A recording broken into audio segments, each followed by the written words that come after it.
Alors aujourd'hui, on se concentre sur une parole de vérité, marquée dans l'Ikouté Moharan. C'est quoi la tchouva? La tchouva, nous dit Rabbeinu Akadosh, Ikar ha-tchouva, chez Ishma Beziono, Idam Veishtok. Quand un juif, il écoute, il tend l'oreille, rabotaille, à sa honte, à sa propre honte, et qu'il se taise après. C'est quoi la honte? C'est quoi se taire? Est-ce que ces paroles, elles sont dures, ou bien est-ce que ces paroles, elles sont merveilleuses, les amis? Alors je partage avec vous quelque chose de magnifique. C'est que si jamais on écoutait vraiment qui on était, Ishma Bizono, on écoutait vraiment notre honte. Notre honte, parfois, c'est notre niveau. Parfois, c'est honteux. On s'est trop éloigné parfois. Par notre façon de voir la vie, par notre façon d'agir, par notre quotidien. On n'étudie pas beaucoup la Torah. On prie mal, on n'est pas investi. On fait tout sauf le fait de faire des efforts pour s'améliorer. Et on reste les mêmes et on fait de la peine rabotaille. Si jamais on avait la capacité et le cœur, à Elul, on a le cœur, Hachem nous fait ce cadeau, d'entendre notre honte et de la regarder en face, eh ben, on aura l'occasion de changer. Et automatiquement de revenir vers lui, revenir vers Hachem. Ce Shabbat, là, j'étais avec mes enfants, je leur ai dit, il faut se regarder en face. Ils m'ont posé la question, papa, c'est quoi se regarder en face?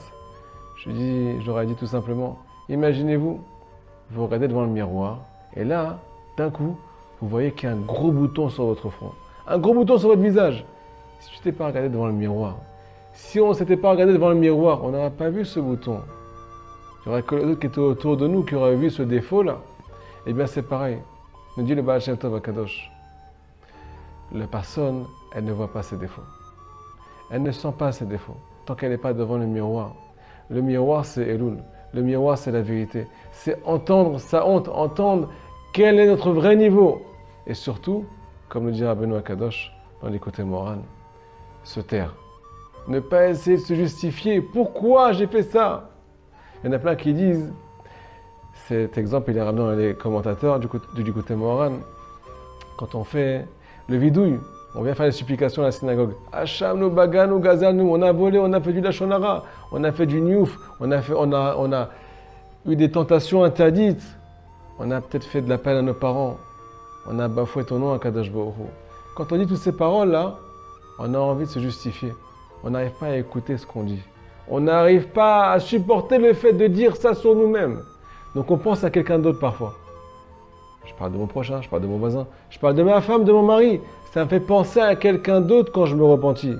Quand je vois un livre qui parle de ce qu'on appelle pas faire ses traits de caractère, ça me fait penser à mon entourage, mais surtout pas à moi. Je n'arrive pas à entendre ces choses-là sur moi. Donc automatiquement, je ne suis pas vrai. Automatiquement, je ne peux pas changer. Je ne peux pas évoluer. Je ne pourrai jamais franchir les étapes de ma vie.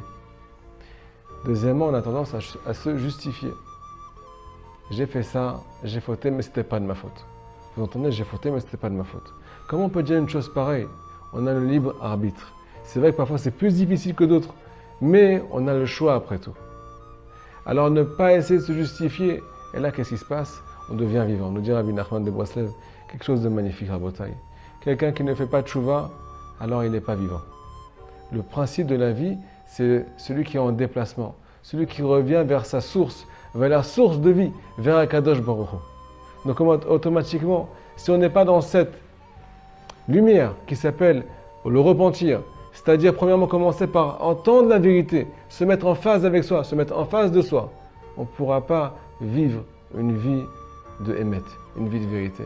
Et à la fin, on va regretter comme toutes les personnes qui parlent de ce monde avec des larmes. Et qui disent à tout le monde, priez pour moi, faites tout pour élever mon âme. Mais toi, qu'est-ce que tu as fait dans ta vie? Alors aujourd'hui, on va à l'essentiel ensemble. On parle de nous et de nos enfants. Nous, c'est notre avenir, nos actes, s'ils nous amènent dans le bon chemin, on aura un magnifique avenir. Si nos enfants sont dans le bon chemin, eh ben, c'est la continuité du peuple d'Israël. Alors accrochons-nous les amis, on parle aujourd'hui de l'essentiel, sur quoi le monde tient, sur quoi notre vie tient, sur la Torah. Notre vie, la vie juive, elle est dirigée par ce qu'on appelle le message d'Akadosh Baruch Hu. Hachem il est infini et nous on est fini. Pourquoi? Parce qu'on ne le connaît pas. Par contre, si on s'attache à la Torah qui est sa fille, l'intermédiaire entre nous et Dieu, alors on peut aussi s'élever vers l'infini. Nous dit le Baal Shem Tov Akadosh. Un juif qui vient mettre sa pensée dans l'étude de la Torah, il est au-dessus du temps, au-dessus de la création. Il est au-dessus de tout. Il rentre dans une nouvelle dimension, Rabotai. Il n'est plus lui-même, il devient spirituel. il devient bon, il a de la akhna, il est posé, il a du recul sur la vie. Alors parfois on dit j'ai pas le temps, mais ce qu'on ne sait pas c'est que la Torah elle est au-dessus du temps et au-dessus de l'endroit. Elle est au-dessus de tout et elle nous enlève notre stress. On n'est plus stressé par le temps, on n'est plus stressé par la vie, parce qu'on sait l'apprendre. On a les clés. On a dit que toutes les épreuves elles viennent parce qu'on n'est pas dans le bon chemin. Mais qui c'est qui va nous enseigner comment sortir des épreuves, si ce n'est la Torah elle-même. Donc la Torah, c'est la solution à Torah Botaï. Chaque mot de Torah, c'est 613 mitzvot. Shabbat Kodesh, c'est 613 000 mitzvot. Chaque mot de Torah. Quand on met les tefillin, c'est 2 mitzvot. Le bras, la tête. Quand on met la zdaka, c'est une mitzvah. Chaque mot de Torah, c'est l'infini. À Botaï, on peut devenir riche et amener des valises bien remplies après 120 ans devant un Kadosh Baruch Hu et gagner son olam haba. Et dans ce monde, vivre un Gan Eden sur terre. Nous dit Rabbi Nachman de Breslev, le Yetzer Hara, il veut nous cambrioler. Et il nous cambriole. C'est pas seulement une volonté. Tous les jours de l'année, chaque jour, il vient nous voler des instants qui ne reviendront jamais. Nous dit Rabbi Nachman, au lieu de te faire voler, va voler toi-même le Yetzer Hara. Va toi-même lui voler les instants les plus importants de ta vie. Et remplis tes valises d'études de Torah, de prières, de Hedbo des doutes, de mitzvot. Ramène le plus possible. Investis-toi, enrichis-toi de connaissances, de ressentis, de vision positive de la vie. Et ne te laisse plus avoir. Pareil, les femmes, elles n'ont pas une mitzvah d'étudier la Torah, mais elles ont un mérite, un très grand mérite. Deuxièmement, elles doivent savoir des lois qui sont très importantes, qui les concernent, tout simplement. La Nida, Shabbat Kodesh, la cache-route. Comment voulez-vous qu'une maison soit cachère si une femme ne connaît pas la loi de la cache-route? En général, celle qui fait des bons petits plats à son mari.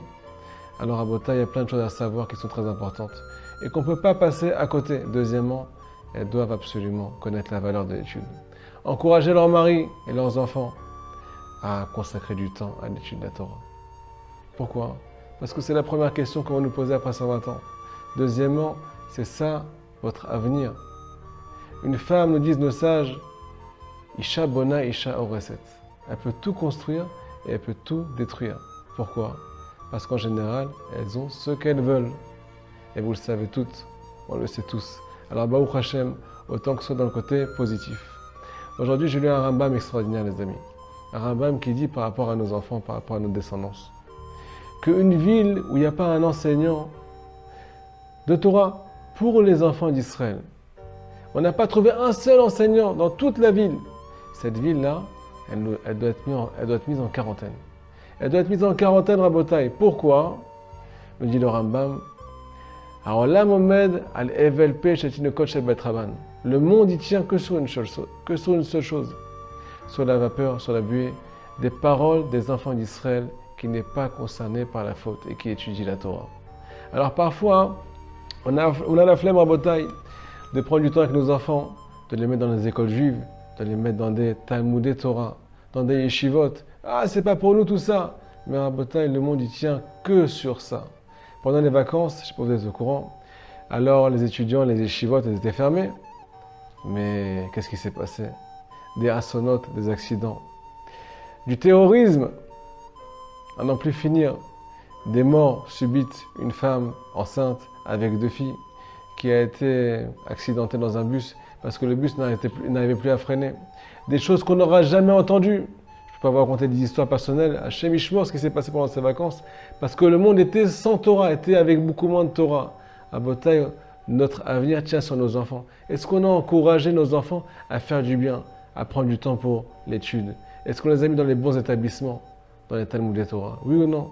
Chacun selon son niveau, mais Rabotai, c'est une très très très grande mitzvah. Si on est vrai avec nous-mêmes, il y a beaucoup de choses à remettre en question. Alors je vous dis la vérité, il n'y a pas 36 solutions. Pour arriver à se reprendre et prendre le bon chemin malgré que c'est difficile, premièrement on a le mois de Elul, deuxièmement on a, comme on le dit tout le temps, la Hedbo des doutes. La Hedbo des doutes, c'est un moment qu'on prend avec soi. Je vais vous raconter ce que j'ai fait hier. Hier, je me suis mis sur mon canapé, tranquille, au Hachem, pas de stress. J'ai éteint la lumière. Je me suis mis un petit nigoun, une petite mélodie qui réveille le cœur, qui me rappelle que Rosh Hashanah approche, que ma vie évolue, que chaque année passe et que je dois évoluer. Je me suis mis en face de moi, j'ai écouté ma honte, mes défauts, mon niveau. Et je vous dis la vérité, ça m'a donné beaucoup de joie. Pourquoi? parce que je suis vrai avec moi-même. Je ne me mens pas, je suis actif, je suis en déplacement. Un homme qui est malheureux, c'est un homme qui n'a pas d'ambition, qui ne bouge pas, qui ne sait pas quoi faire de sa vie. Mais aujourd'hui, quand je me suis mis en face de moi-même et que je n'ai pas essayé de me justifier, eh ben, j'ai été agréablement surpris. J'ai plein de choses à faire. J'ai ma vie à prendre en main. Et je suis aussi quelqu'un de bien, parce que quand on se met en face de soi-même, on découvre aussi des choses positives, très positives, que ce monde nous cache, parce qu'il essaie de nous rendre les meilleurs. Mais on est déjà les meilleurs, parce qu'on est juif Rabotai. Donc on n'a pas que les défauts, on a aussi des qualités. Et mais pour les découvrir, il faut se mettre en face de nous-mêmes, faire le beau des doutes, s'isoler avec Akadosh Baruch Hu, se poser la vraie question, où je suis, où j'en suis, pour pouvoir enfin mettre la clé dans le moteur. Et si on ne sait pas qu'on est éloigné, on ne pourra jamais démarrer. Magnifique journée.